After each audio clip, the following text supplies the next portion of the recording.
Murders and Minivans, where the coffee is cold, the kids are wild, and the crimes are absolutely unhinged. I'm Stephanie. And I'm Tally. Let's talk murders, motherhood, and why we trust absolutely no one. And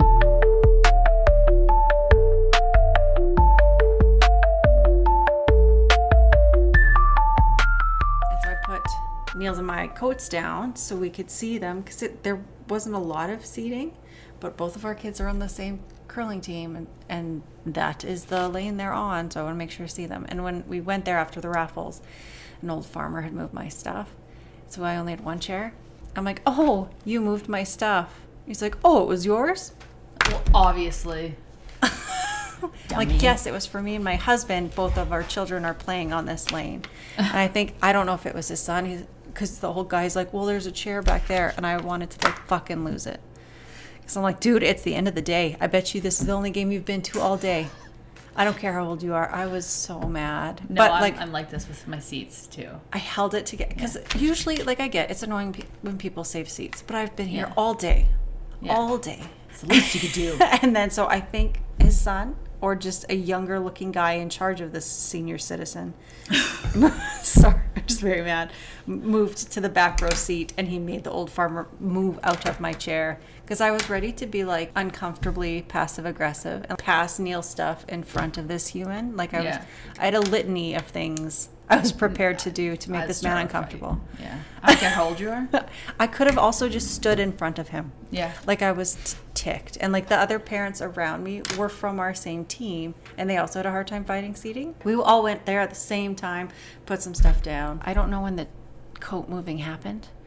If they were like too weak to stand up to them, if they saw it and they're like, oh, this is not going to go well, but it's Stephanie's problem. I don't know what the situation. I'd love to be a fly on the wall. I know. I don't know how it happened, but I was just like, Neil, hold my purse.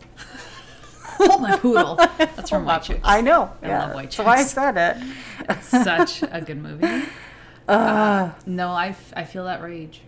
I feel that rage a lot. I was really impressed with myself for keeping my cool as much as I did. Yeah. But also standing up for myself calmly.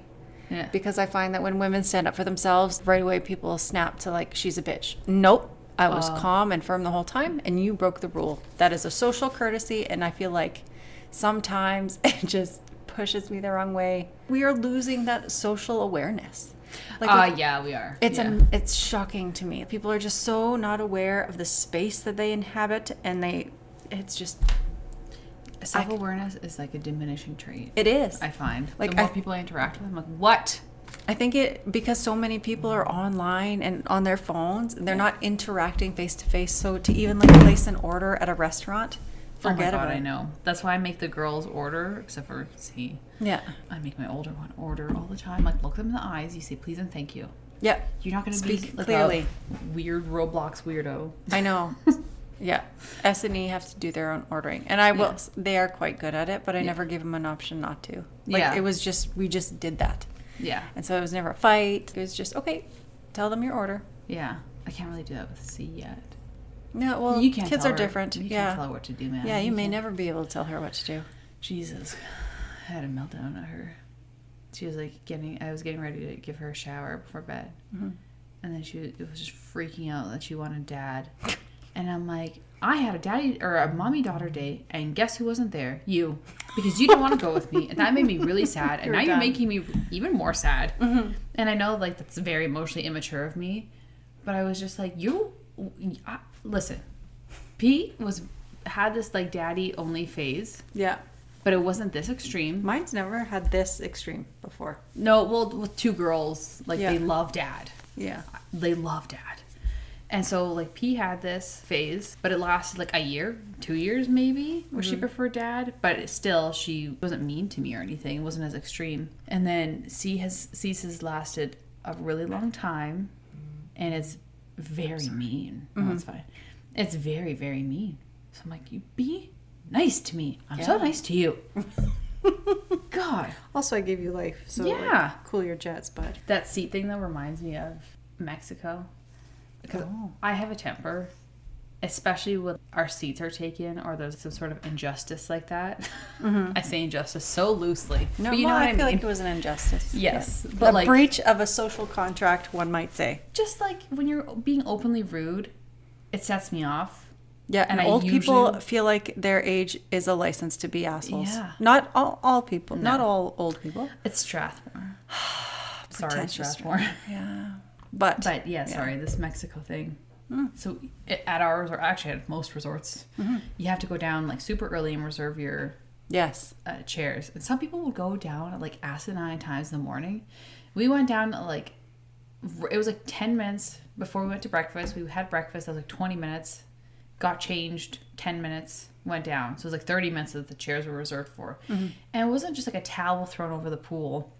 I brought like the girls' beach toys, everything down there. And I'm looking from the balcony and I'm like, Brian, there's people in our chairs. And like immediately my mood is ruined. Immediately I'm like, I'm going to fucking kill these people. Yeah. And Brian's like, no, you're going to go to jail in Mexico. And he's like, just let me deal with it. And then I like, when he went to go talk to them and I was behind him and I like heard a semblance of an accent and I was like, Brian, are they Russian? Let me in. Yeah. Tag me in, coach. They weren't. They were from Spain. Oh, which I very was different. like, why are you here? You live on vacation. Why are Still you like here? to go away. No, But, yeah. like you live on vacation. Why are you going to Mexico? Fair. It's like, no, you're not allowed. If you live in a nice place, you are not allowed to go to another nice place. They do That's island gross. hop though. Like when we went on the cruise, there was a family on that got in because they lived in Puerto Rico. So they would jump on the cruise to do all the different Caribbean islands. You live there. Yeah. Well, it's fun to see different things. You know what? Though, Is it that would you tell like an Albertan never to go to the East Coast? You live Yeah. there. Yeah. Party pooper. Actually, this is probably how people feel when you tell them that you live in like Alberta, and they're like, "Why don't you go to Banff all the time?" Because I Yeah. get that a lot. And Why I'm don't you like, go to Ontario? Why would I go there? Lakes. We have A lot of here. famous people have like big houses on like Lake Ontario yeah, and stuff. Muskoka or whatever. Maybe. You know what? Niagara Falls is down there. Super south. Yeah, To us. South to us. I don't know. This is like the Albertan in me coming out. You're like, ugh, too far. That's the city. Yeah, Ontario. Why? guys. Why would I go to a different city? Not the in a Leafs. different province. Just kidding. If you've been following along, hopefully you have, you know that we've been going very deep on good old Jeffrey Epstein. No, I'm going to start that over again. Maybe. You know we've been going deep on Jeffrey Epstein. No, Is that better? yeah. Going deep on Epstein? Welcome to part 3. Sorry. That's okay. Welcome to part 3. This is the third part. I have, at this point, probably achieved psychosis somewhere in my brain. It's probably dormant. Something I'm sure will trigger it because I've seen too much stuff. I'll get into it.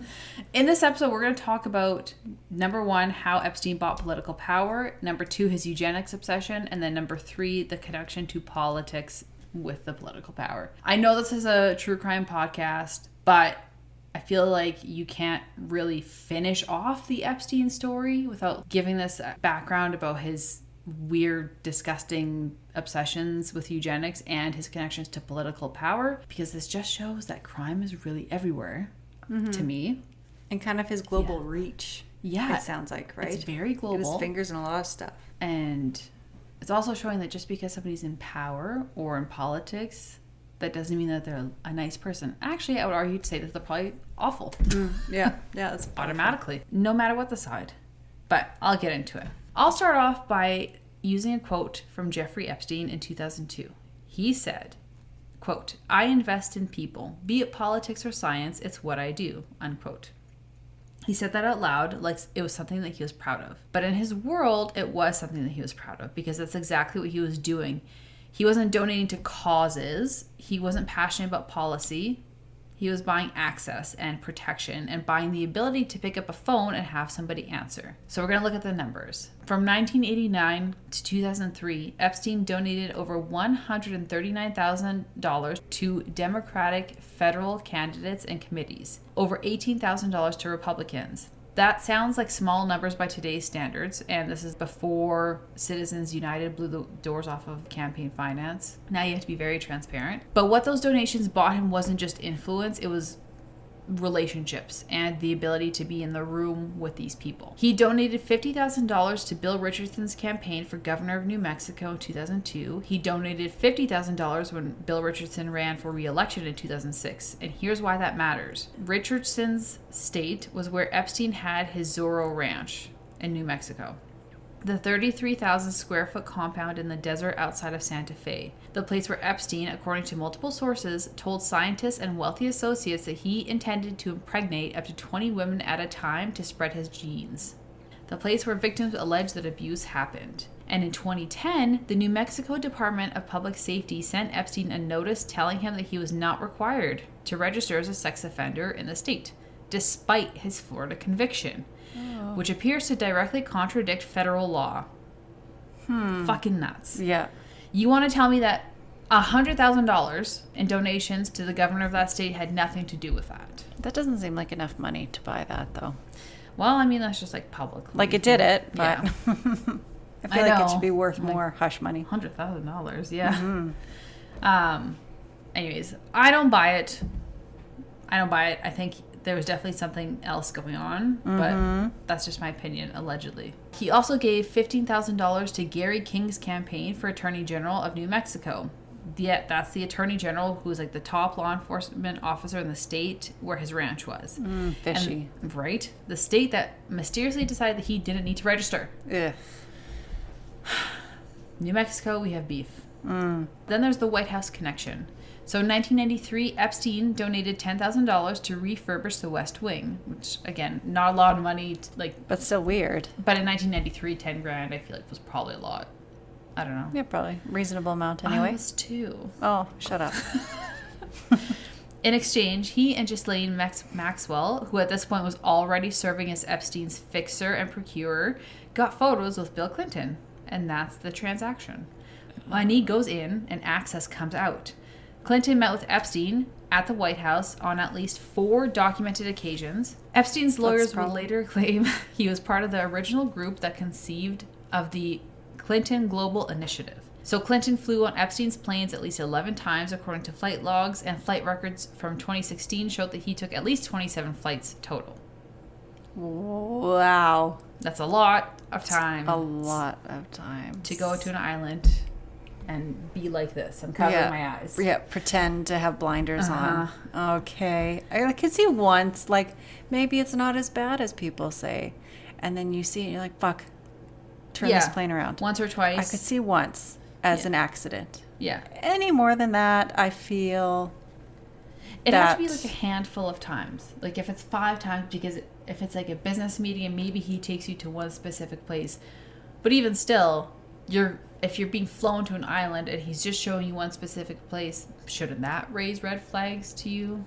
Maybe. I don't know. In my head, I feel like I imagine it as if it's like a plague island. So like underage girls are just like swarming the plane. I know that's not how it works, but They were by the pool and stuff. That's the thing. Like they were. Yeah. In the documentary, this is an aside, but it's related. This one guy really pissed me off. He worked on the island and he started to see girls there that were like topless and stuff. And then he was like, he kind of thought that they were young, but he didn't really realize how young they were. And then he started seeing celebrities and politicians grinding with these girls by the pool, daylight hours. I'm like, what are you guys doing? Yeah. Oh, have some shame. Yeah. Be in the dark. Daylight hours, and they would just be like, he would just be doing his work, whatever. I think he's like some sort of maintenance person. And then one guy, another worker that worked there, he was like, why are you still here? And then the guy's like, I don't know, he pays well. He would pay these workers very handsomely. And then the guy's like, do you have kids? And the guy says, yeah, 2 daughters. And he's like, would you be okay with them being on this island? And then he said he quit that day. And I'm like, that's what it fucking took for you to make this connection? To say hello. Could you pay weirdo? attention? God. Dummy. Yeah. No, that's fair. I'd have beef with him too. Yes, I have beef with a lot of people here. I want to be clear. Documenting these connections is not the same as saying that everybody who ever shared a plane, like we just said with Jeffrey Epstein, was a criminal. That's not what we're saying. Nobody sue us. But it's icky. It is icky. But what I'm saying is that Epstein deliberately, methodically calculatedly built a web of political relationships across both parties that served one primary purpose: insulation. The more powerful people who owed him something, the harder it was to touch him. And it worked for decades. He donated to Senator Al D'Amato, Senator George Mitchell, and in 2018, after his Florida conviction, where he was a registered sex offender, he donated $30,000 to Stacey Plaskett, the Democratic congressman of the U.S. Virgin Island. Congresswoman, sorry. The Virgin Islands, which is where Little St. James was located, where his island was. Yeah. And he donated to the sitting congresswoman of the territory where his island was, which to me is not an accident. No, especially, it was after his conviction. So we all knew he was a bad guy. Yeah. It's not like some rich guy being generous. It's a predator building a perimeter. Yes. I was really proud of that sentence. That is good. This is where I really want everybody to buckle in and pay attention, because this is very fucked up. Everyone talks about the trafficking. Everyone talks about the famous names on the planes. But what doesn't get enough attention is this man's active, funded, organized project to reshape humanity according to his own genetic preferences. Beginning in the early 2000s, Epstein became obsessed with what he called transhumanism, the idea of improving humanity through technology, genetic engineering, and artificial intelligence. That old guy. AI. So I was friends with Elon. Let me be blunt. Transhumanism, at its most benign, is a philosophical movement about human enhancement. What Epstein was describing was eugenics, old-fashioned, Nazi-adjacent eugenics dressed up in Silicon Valley language. I think I talked about this podcast episode last time, but you really should listen to it if you want to understand the Silicon Valley origin villain story, and it's how they kind of interweb with politics. And basically, I would say the States is like a technocracy. But you really should listen to this episode. It's Corporate Gossip Podcast, and it's like their last released one with Alex Karp is in the title somewhere. Here's what's reported. Epstein told scientists and associates that he had intended to impregnate up to 20 women at a time at his Zorro Ranch in New Mexico. Gross. His goal was to, quote, seed the human race, unquote, with his DNA. He planned to have his penis and his head cryogenically frozen after death. He gave $20,000 to the Worldwide Transhumanist Association in 2011, which is so fucking insane that this is a real thing. He was reportedly obsessed with and inspired by the Repository for Germinal Choice, a real sperm bank in California that was founded in 1980 by a vowed eugenicist, where donors were supposed to be Nobel Prize laureates. I've heard of stuff like that before. It's really weird.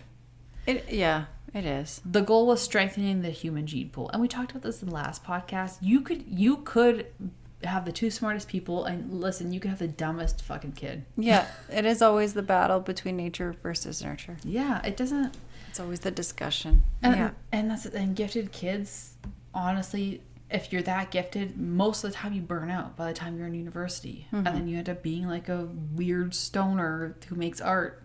Or no offense to like, artists or something. That works at like a speaker store. Yeah.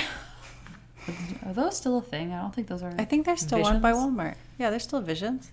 Is it open? Or is the building just like A and B Sound? Remember that? Yes. And it was like, I think it was just speakers. Yeah, there's something weird. Like Neil talks about one that used to be in Edmonton sometimes too. Like, why are these things work? That's weird. Yeah. Why they exist? But I get it. Yeah. But like, just Circuit City died. These things are Radio Shack. Radio Shack. Yeah. Future Shop. How did we get here? Oh. Okay. Anyways, back to the program. Alan Dershowitz, Harvard Law professor who I've talked about numerous times, one of Epstein's defense attorneys in 2008, and a man who has been named in court filings by Virginia Giuffre, one of Epstein's victims, said that Epstein's interest in genetic manipulation appalled him because of the, quote, overlap with Nazi theories about eugenics, unquote. Now, Alan Dershowitz could have said that to distance himself. Could have. But think about what that tells you. His own lawyer said that his views overlapped with Nazi eugenics. I'm glad that someone said it and the public didn't have to say it. Well, yeah. I mean, I'll say it. Yeah, but I'm glad that we have the evidence of somebody else, like, almost put on your tinfoil hat and you're like, this feels a little bit like Nazism. It's fucking weird. But then someone says it on record. Oh, okay. I feel justified. Yes, a lawyer too. I mean, Alan Dershowitz, Not a great guy. But educated. Yeah. Slimy. Mm-hmm. Okay, how did Epstein get access to some of the most prominent scientists in the world? Money. Simple as that. He bought his way into science the same way that he bought his way into politics. In 2003, Epstein pledged $30 million to create a mathematical biology and evolutionary dynamics program at Harvard University. Holy mackerel. Saying that sentence was hard for me. Oh, probably. The actual amount received was $6.5 million, but that was still enough to fund Martin Nowak's entire research program, the Program for Evolutionary Dynamics. Nowak described Epstein in a 2002 profile by saying Epstein, quote, had the mind of a physicist, unquote, and that because of Epstein's support, quote, I feel I can do anything I want, unquote. Yeah, indeed. Anything you want. Think about that. That's very icky. I feel like I can do anything I want. That's what his money bought. Mm-hmm. Not just research programs or access. It was a feeling of permission and a feeling of limitlessness. At one point, Epstein was allegedly giving as much as $20 million per year to fund scientists. He had donated to Harvard, MIT, and the Santa Fe Institute. Some institutions and researchers kept accepting his money even after his 2008 conviction. MIT's Media Lab kept taking it.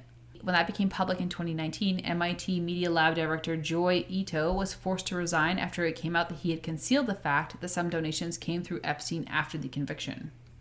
And here's the thing. About those emails that came out later through the House Oversight Committee, after his estate turned over correspondence, researchers found emails between Epstein and various AI researchers where they discussed, in Epstein's orbit and in his network, things like claims that, these are not our words, claims that black children's brains learn high-level concepts more slowly, that women aren't in math because they don't get social attention from it, and that fascism is probably, quote, probably the most efficient and rationally stringent way of governance, unquote. Oh. Again, I just really want to clarify, these are not our words. This is from... Or feelings. These are not our feelings. Yes. No. Or feelings. This is fucking icky. It's a direct quote she's reading. This is the intellectual world that Epstein was cultivating himself, and this is what his science philanthropy was actually funding. He would host dinners at his Upper East Side Manhattan townhouse, mix leading scientists with young women from the world of modeling. One scientist who attended described to Slate like the news online. That sounded stupid. Slate, the news online. Epstein would turn to his left and ask science questions, and then turn to his right and ask the model to show him her portfolio. A young female staffer would emerge to give him a neck massage while he held court. Ew. Wow, this is too much mixing. Like, I don't like mixing friend groups, and like this feels like too many friend groups colliding. This is gross. How did no one say anything? I think I mixed my friend groups once, and I almost had a fucking heart attack. I was like, oh my God, how are all these people going to get along? There's like a scene in Seinfeld, and I can't remember what it was, but it was like talking about mixing friend groups, and that's how I feel. Yeah. I play that scene over in my head all the time. Good to note as your birthday approaches. Yeah. No, because Brian also said don't mix her friend groups. I'm like, but I'm in a separate friend group than some of her other friends. It's fine. We can talk about it later. Yeah, talk about it later. So in 2006, he gathered 21 physicists on his private island to talk about gravity. He reportedly had 3 to 4 young women with him at all times. Lawrence Cross, a physicist who was once one of Epstein's most enthusiastic defenders, fucking wild sentence, told the Daily Beast in 2011, 3 years after his conviction, quote, as a scientist, I always judge things on empirical evidence, and he always has women ages 19 to 23 around him, but I've never seen anything else. So as a scientist, my presumption is whatever the problems were, I would believe him over the other people, unquote. Okay. He added, quote, I don't feel tarnished in any way by my relationship with Jeffrey. I feel raised by it, unquote. Oh, stop it. Fuck off. Did he go and ID each woman that was around him, or is he so socially inept that he can't tell? What kind of scientist are you if you're not going to look at the fucking facts? He's a gravity scientist. Lawrence Krauss. Were you listening? Physicist. Let's go discuss gravity. What's up with gravity? We talked about physics. Stupid science. There it is again. Raised and elevated, that's the currency that he was trading in, Epstein. Not just money, but permission. The feeling that associating with him made you more important and more powerful and more legitimate. And he used that feeling to keep powerful people close and to keep them compromised and quiet.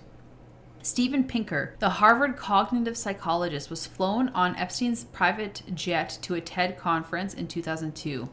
He later said that he, quote, could never stand the guy, unquote, and tried to keep his distance. Maybe, but he was on the plane. And George Church, the molecular engineer at Harvard who has worked on identifying genes that could be altered to create, quote, superior humans, unquote. Uh-oh. Church apologized for his contacts with Epstein after 2008 and attributed his continued meetings to, quote, nerd tunnel vision, unquote. I guess at least he apologized. Yeah, it's hard, but maybe. Anyways. Maybe you had your blinders on, but you're... Could you have blinders about anything else? Maybe. Literally yeah, probably. anything else. I do, there is something to funding all this research because research is so expensive. And so I get one trip, again, Yeah. to his island or on his plane if he's willing to fly you to a TED Talk conference. I understand, maybe. Or I can be negotiated into understanding once or twice. But Yeah.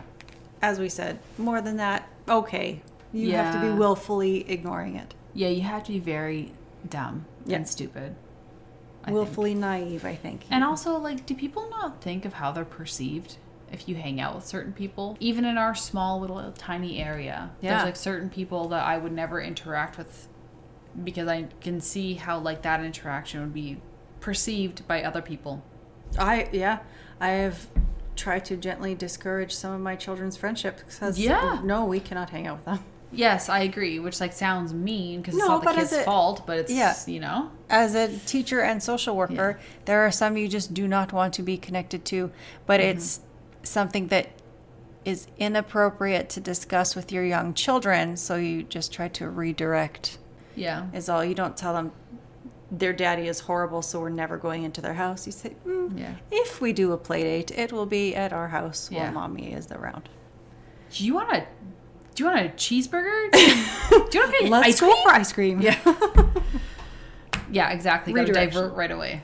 So what I want everybody to understand is that Epstein's eugenics project was not a weird private fantasy he kept to himself. He talked about it openly, and he funded it, and he built institutions around it, and he got Harvard's name attached to it. And the scientific community, in large part, either didn't know, didn't ask, or didn't care as long as the checks cleared, which is messed up. Okay, so this is the part of the episode that's going to make people uncomfy because this isn't just history. This is the sitting president of the United States. And I'll just say, I mean, I think I made it pretty obvious where I stand politically. Yeah. I fucking hate everybody. But is this the big I told you so? This is a big I told you so for me. You can support whoever you want to support, but I feel like after everything that has come out with Trump, you gotta be... At this point, I feel like if you support Trump and you think that he's a good president and that there's just nobody better than him, I think that maybe you're in a cult. And again, Democrats are just as guilty here. I said before, I fucking hate everybody. This isn't just like me picking on, Republicans. This is specifically this guy. Yes. Trump and Epstein were socializing together from at least the 1980s. They both ran in New York and Palm Beach circles. They went to parties together. They went to Atlantic City together. And in 2002, Trump gave a quote to New York Magazine about Epstein, a quote that became infamous later. He said, quote, "I've known Jeff for 15 years. Terrific guy." I wish I could do his accent. Yeah. His voice, That's fair. Terrific guy. Well. He's a lot of fun to be with. It is even said that he likes beautiful women as much as I do, and many of them are on the younger side. No doubt about it, Jeffrey enjoys his social life, unquote. He fucking said that, man. Sometimes people just need to take away his mic. Yeah. Oh, big time. When I see his interviews, I'm like, what? Or Twitter. Literally. Sorry, X. The Truth Social is his thing now. Yeah. His own little platform. That's called when you have your own platform. Narcissism? It's called fascism. Oh, okay. I digress. So Trump said that in 2002 in print with his name on it. And people who knew both of them described them as tight and each other's wingmen. According to the Daily Beast reporting on tapes recorded by journalist Michael Wolff in August 2017, tapes recorded 2 years before Epstein died, Epstein himself described Trump as his closest friend for 10 years. On those tapes, he claimed that Trump first slept with Melania on Epstein's plane, Lolita Express. He described in detail the dynamic between them. He painted a portrait of 2 wealthy men who prowled for women together in NYC or Atlantic City. Trump's team called the tapes false smears and election interference, but the voice on the tapes has been verified against Epstein's depositions. The content is consistent with what multiple other people say about their relationship, and Trump has already publicly praised Epstein as a terrific guy. The tapes didn't just fucking appear and come out of nowhere. And I'm sorry for all of my colorful language here today, but this really just gets me going. Fair. It's passion. Yeah, you're passionate about this. I've marked it as explicit, okay? Now, in 2024, during his campaign, Trump, along with his allies, including J.D. Vance and Donald Trump Jr., made hay out of demanding the release of the Epstein files. The implication was clear. The files would expose Democrats alone, and Biden was covering things up. Release everything. Let the people see. And then Trump won, and things got interesting. Mm-hmm. On November 19th, 2025, Trump signed the Epstein Files Transparency Act. The law requires the Justice Department to release all Epstein-related files within 30 days. The deadline was December 19th, 2025. The DOJ missed it by a month. The full release, over 3 million pages, didn't come until January 30th, 2026. And here's what was in it. Trump is mentioned over 38,000 times in the released documents. The New York Times, using a proprietary search tool, found more than 5,300 individual files containing references to Trump, his wife Melania, Mar-a-Lago, and related terms. Rep. Jamie Raskin, after reviewing unredacted files, claimed Trump's name appeared more than 1 million times. Because you don't watch the news. Mm-hmm. A lot of the files are redacted publicly. Yes. So like certain names. Blacked out. Yeah. Yes. The certain, like the Senate, I guess, representatives of the Senate had access to go view the files. They had to like leave their phone behind, but they could take notes. Yeah. And they could view who was in the files and who, like the completely unredacted. Mm-hmm. And they could talk about it, but they couldn't take pictures of it. Mm-hmm. Kind of sketchy. Yeah. Anyways, allegedly. The files include FBI tip sheets with allegations of sexual abuse by Trump and Epstein together. They include handwritten notes from a September 2019 victim interview, about a month after Epstein died, in which a victim recalled being transported to Mar-a-Lago to meet Epstein's associate. They include a 2009 email exchange between Epstein and Ghislaine Maxwell, in which Epstein recounted what his lawyer said in a phone call with Trump paraphrased as saying Epstein was not a member of Mar-a-Lago, but he was a guest at Mar-a-Lago, and no, we never asked him to leave. Which directly contradicts Trump's repeated claims that he kicked Epstein out of Mar-a-Lago when he learned about the sex trafficking allegations. Mm-hmm. The files also contain an FBI interview in which one of Epstein's victims stated that Maxwell once, quote, presented her, quote, unquote, to Trump at a party. And those are notes about a woman who accused Trump in a lawsuit of raping her when she was 13. Oh my. And here's where it gets even more specific and troubling. Troubling. That was a slip of the tongue. That was funny. And good one. Interesting, yeah. According to investigative reporter Roger Solenberger, DOJ records showed that the FBI interviewed a woman at least 4 separate times in 2019 who accused Trump of sexually and violently assaulting her when she was between 13 and 15 years old. 4 interviews, July 24th, August 7th, August 20th, and October 16th. That's so sad. Some of these interviews happened in the weeks immediately before Epstein's death. FBI agents created interview notes for at least 3 of the 4 sessions. The 4th, October 16th, had no notes accompanying it in the released files. These materials were originally part of the DOJ files provided to Ghislaine Maxwell's defense during her trial. They were later included in the DOJ's Epstein's Records database. Then they were removed from public access, and now they're only accessible through archived captures, the Wayback Machine, and somebody pulled them. And according to those records, the woman's attorney told the FBI in July 2019 that she was willing to discuss Jeffrey Epstein, but was afraid to discuss Trump specifically, and she cited fear of retaliation. Mm-hmm. The FBI assessed her credibility and verification was limited. No charges resulted, but the records existed and they were public, but now they're gone. Oh. So just going to put on my tinfoil hat here. FBI interview records involving a woman who said that she was sexually assaulted by the sitting president of the United States when she was a minor. Mm-hmm. Records that were public, records tied to the Epstein case, have just been quietly removed from the public access by the DOJ. And the same DOJ that missed the statutory deadline to release the Epstein files, the same DOJ now run by Trump's own Attorney General Pam Bondi. Now, I want to be very precise here. The DOJ said that these allegations are unfounded and false. Deputy Attorney General Todd Blanche said on CNN that the DOJ reviewed allegations but did not find credible information to merit further investigation. The DOJ is run by Pam Bondi, Trump's Attorney General. The DOJ also, and this is documented, released the files over a month late, released only what they claimed was half of what existed. And according to Rep. Ro Khanna, the DOJ itself identified over 6 million potentially responsive pages while claiming the 3 million they released satisfied their legal obligation. Shady. Mm-hmm.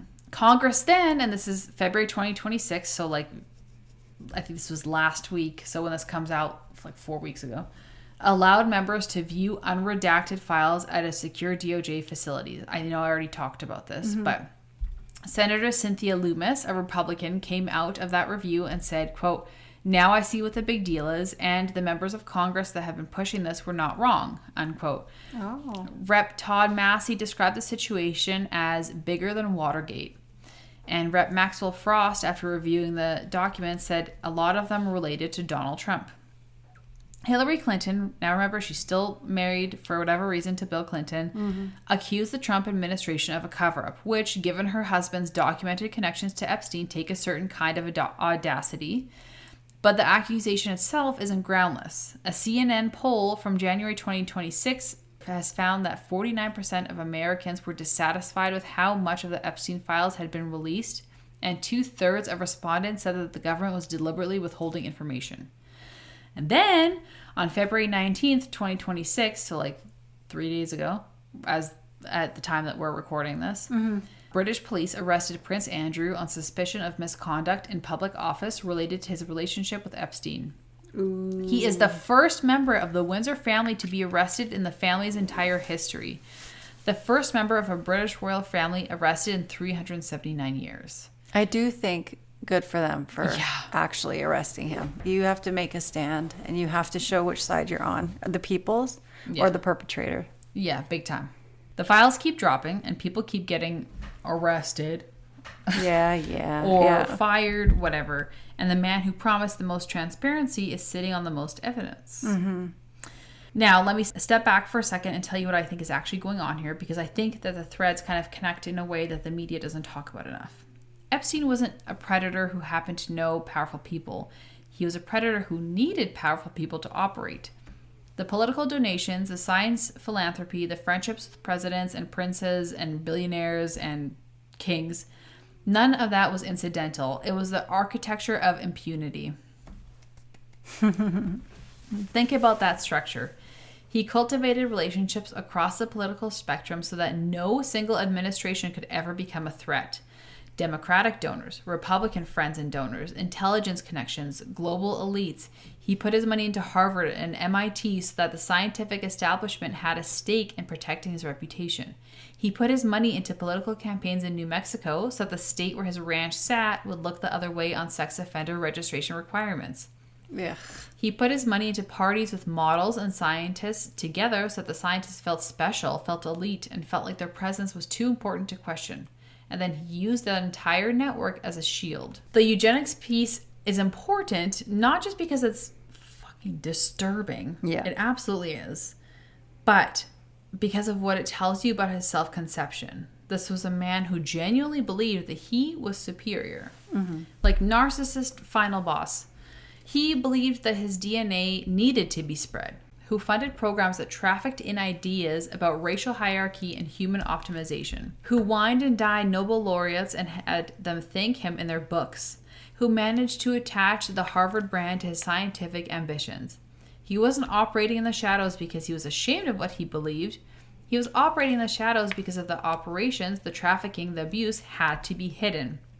The beliefs, he talked about those openly to scientists and to journalists and literally anybody who would listen. And here's the thing that I want to say about the Trump connection specifically, because I know people are going to be upset. Mm-hmm. I'm not saying that Trump is guilty of what is in those tip sheets, because those are technically unverified allegations. Mm-hmm. I'm saying that the person who made the loudest promises about transparency and who used those promises to score political points with his voters, who signed the law requiring transparency, subsequently oversaw a DOJ that missed the release deadline, released potentially half the documents, improperly redacted materials in ways that exposed victims, monitored congressional members' search histories while they reviewed the files, and has now had at least one Republican senator come out of the review saying that the pushback was justified. You don't protect something that you have nothing to hide in. Mm-hmm. Epstein told Michael Wolff in 2017 that after Trump's election, he feared Trump because, quote, each had accumulated information that could incriminate the other, unquote. Yeah. Think about that. A convicted pedophile speaking 2 years before his death, describing his own relationship with the future president in the United States as a mutual blackmail deterrent. Mm-hmm. It's not a friendship. Yeah, not great. So here's where we are in February 2026. Prince Andrew has just been arrested. The files are still being fought over in Congress. 2/3 of the American public believe that the government is still deliberately withholding information. Members of Congress from both parties are coming out of secure review rooms saying that the situation is bigger than they expected. Jeffrey Epstein is dead, maybe. The official ruling is suicide. It's not. There's surveillance footage that was modified. There's 2 minutes and 53 seconds of missing footage. Oh, fishy. Mm-hmm. There are bones that forensic pathologists couldn't agree that they meant hanging. And, like, when you look at the pictures from the crime scene of his hanging, allegedly, there's no fucking way he hung himself. Yeah. It's like the top of the bunk bed or something like that. Like, it was like a...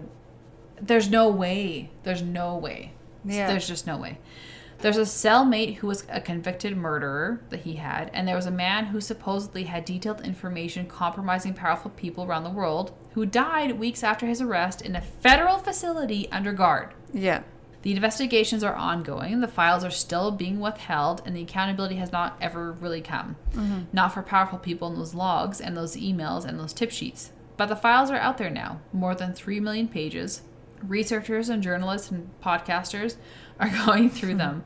The truth has a way of surfacing, and even when powerful people are sitting on top of it. So I'm going to keep following it obsessively. Yeah. Even though I probably need a break from my mental health. But Probably need like a go away, like a silence week where you have no technology to just decompress. I just need to like sit here. Yeah. You know? Eat some cookies. Have Oh some yeah. silence. I've definitely been stress eating. Watch some Housewives. Yeah.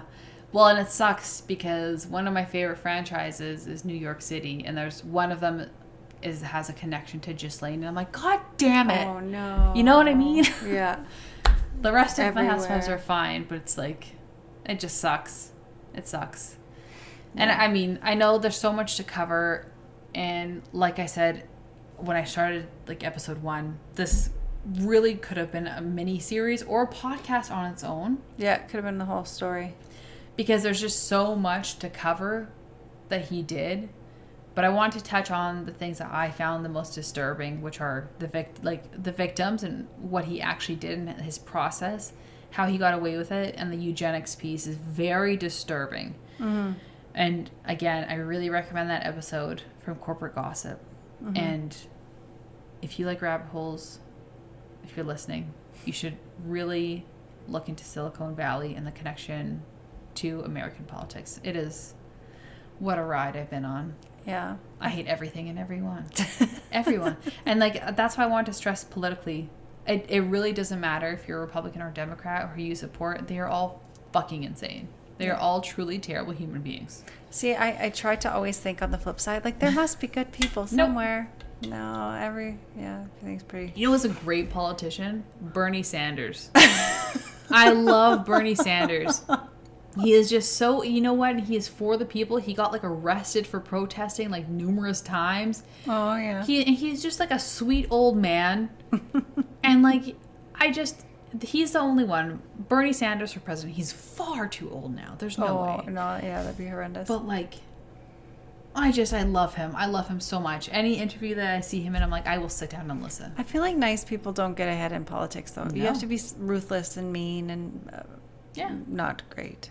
Oh, yeah. I can't remember where I read this, but they said that, like, you can start in politics with, like, a heart of gold. But as soon as you see, like, the first big chunk of money sponsoring something that maybe you're against, you'll flip. And how the process of how things actually get done, I think, would be very hard on any honest politician. Those two words cannot be said together.